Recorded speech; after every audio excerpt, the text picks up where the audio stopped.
As it's said here, the basics of this course stand on the Black-Scholes equation, which is the Black-Scholes equation. Here we have the Black-Scholes equation. This is the Black-Scholes equation, the very important equation in finance. And this equation values the price of an option, which in this case is represented by this letter V. This is a function of the price of the option, which in principle is going to depend. It's going to be a function of t, time, and s, which is going to be the value of the asset. So that equation determines the price of the option, and it's actually here, as you can see here, depends on several parameters. For example, here we have the volatility associated to the asset, of course the price of the asset as well. Here we have the interest rate as well.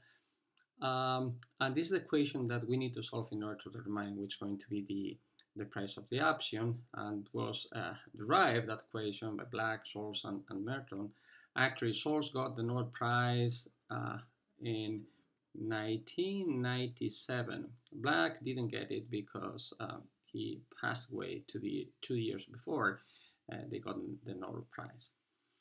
So, and as you can see here, this Black-Scholes equation is a partial differential equation. Actually, it's a linear second order partial differential equation.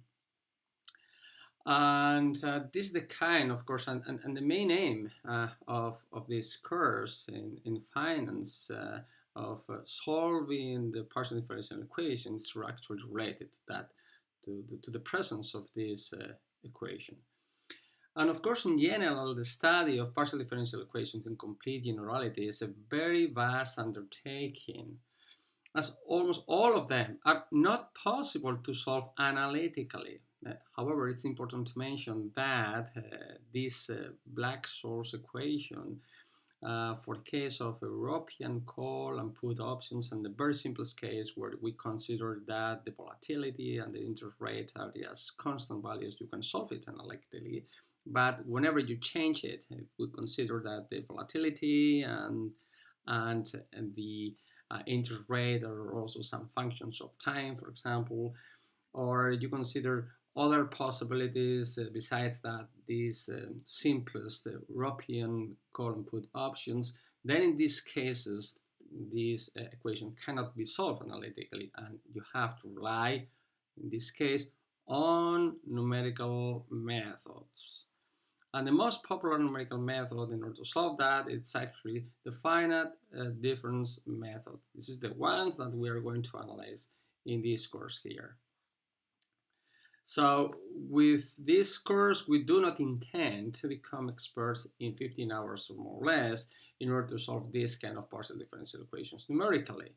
But basically what we pretend here is to develop both intuition and technical strength required to survive when such a problem needs to be solved. This is actually the main aim we do have in this course.